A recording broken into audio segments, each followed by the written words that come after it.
Hello and welcome to Famous Gays and Lesbians, Alleged and Otherwise. I'm your host, Thomas Connolly. I happen to be a gay actor, and I live in the gayest city of them all, West Hollywood, California. Now, today's episode deals with some prominent gay and lesbian people from history. To put this in context, gay and lesbian people in our country, the United States of America, were not even recognized and even partially accepted until the mid-1970s. Hey, that's not that long ago. It's less than 50 years ago. Disco was happening.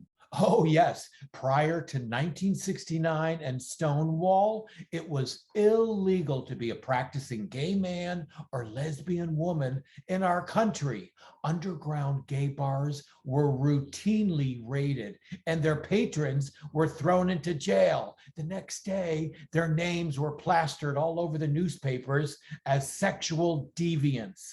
Many gay people lost their jobs and their reputations overnight for the crime of being themselves and attempting to live an authentic life. There were movements like the infamous Lavender Scare movement, which literally led to the firing of any government employee who was gay or lesbian, or who was even rumored to be gay or lesbian. I did a whole episode on the Lavender Scare. It's called A Dangerous Gay Man. You have to check that out. And it wasn't until 1973 that the APA, the American Psychiatric Association, stopped labeling homosexuality as a perversion and a disorder. But you know the public's attitude about gay people didn't change overnight just because the APA said to. There have been centuries and centuries of gay demonizing that have labeled gays as sick, deranged perverts. Remember, it's less than 50 years ago that respected medical journals labeled homosexuality as a disorder and a perversion. And many of these journals linked homosexuality with pedophilia. And that's exactly why history books in the school curriculum never recognized or celebrated LGBT people. And that's exactly why we need events like gay parades to honor and celebrate LGBT rights. But anyway, this episode is about updating some of those archaic, old school history books and profiling some wonderful, influential LGBT people from history. First up, we're going way back in history, some 2,500 years ago, with Alexander the Great of ancient Greece. Now, as a little boy, Alexander witnessed the fatal, brutal stabbing of his father, King Philip II. And many people say that this gave Alex the tyrannical, ambitious, ruthless drive to seek vengeance and make ancient Greece the largest empire in the world. And to his credit, he achieved that during his reign as leader of ancient Greece. He more than quadrupled the size of the ancient Greek empire. He didn't do this by being sweet, kind, and nice either, but rather as a calculating, strategical military commander. He reportedly had many homosexual encounters, but his one great love was a man named Hephaestion.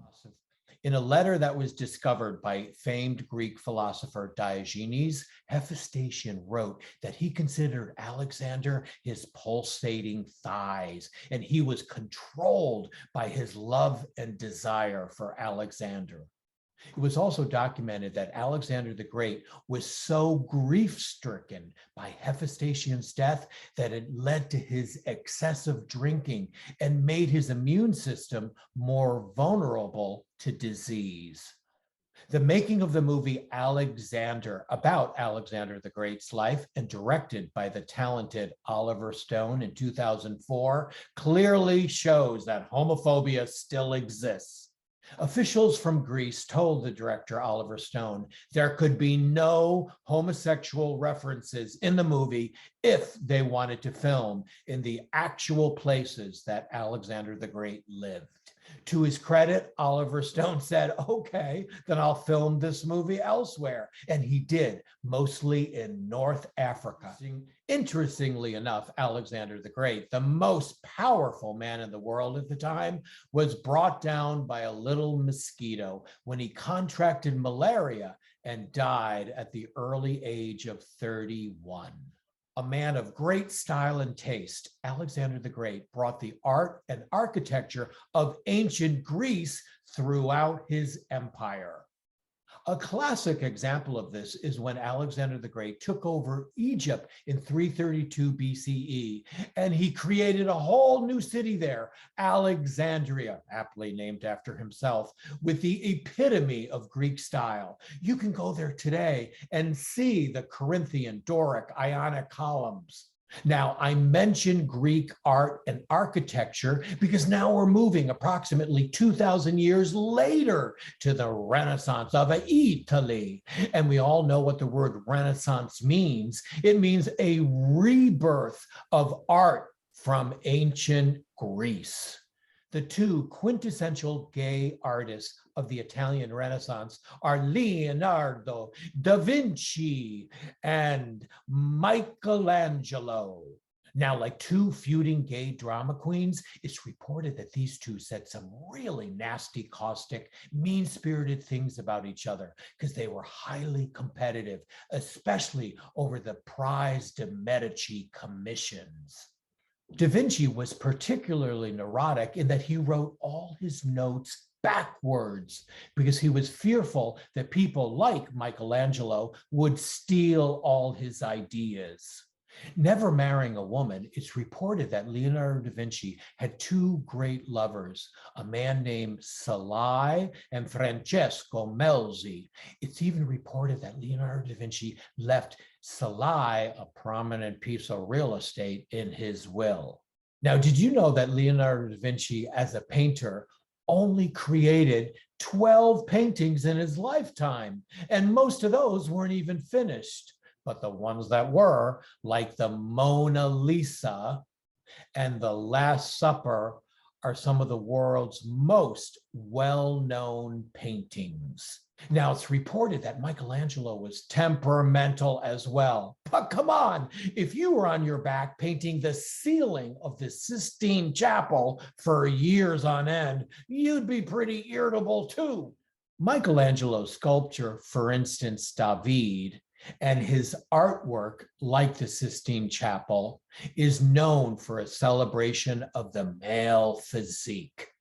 In a clear depiction of his homosexuality, Michelangelo was head over heels in love with someone named Tommaso de Cavallari, as lovingly expressed in his extraordinarily long poems for him. Here is but a brief excerpt by Michelangelo in one of his poems to Tommaso Cavallari. With you, Tommaso, I fly to heaven. You make me freeze in the sun and burn underneath a frosty sky. My heart is yours. Wow, Michelangelo was so smitten with Tommaso, he made him freeze in the sun. So let's rewrite the school's history books to include some positive, influential LGBT people. Let's face it, we know more about Kermit the Frog and Miss Piggy as a couple than we do about any famous gay couple from history. Anyway, this is Thomas Connolly for Famous Gays and Lesbians, alleged and otherwise. Hey, if you like what you see, could you please like and subscribe? That would really help to sustain our show. Until next time, bye-bye.